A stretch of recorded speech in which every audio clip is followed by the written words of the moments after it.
Protokol kesehatan untuk mencegah COVID-19 dengan menggunakan masker, menjaga jarak, dan mencuci tangan harus diterapkan.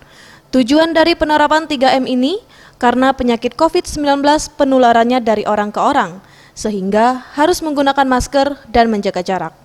Hal ini disampaikan ahli epidemiologi Satgas COVID-19 Provinsi Sumsel Ice Andriani dalam dialog kesehatan jendela.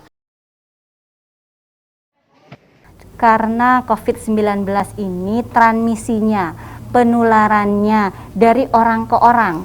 Yang bawa nih orang, virusnya pindah dibawa orang gitu. Lewat mana? Percikan droplet gitu ya. Jadi ketika berbicara, ketika teriak, ketika bersin, itulah kenapa harus pakai masker. Tidak cukup masker saja karena masker masih punya celah.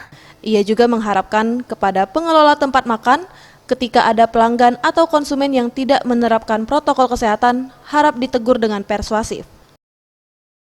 Seperti itu.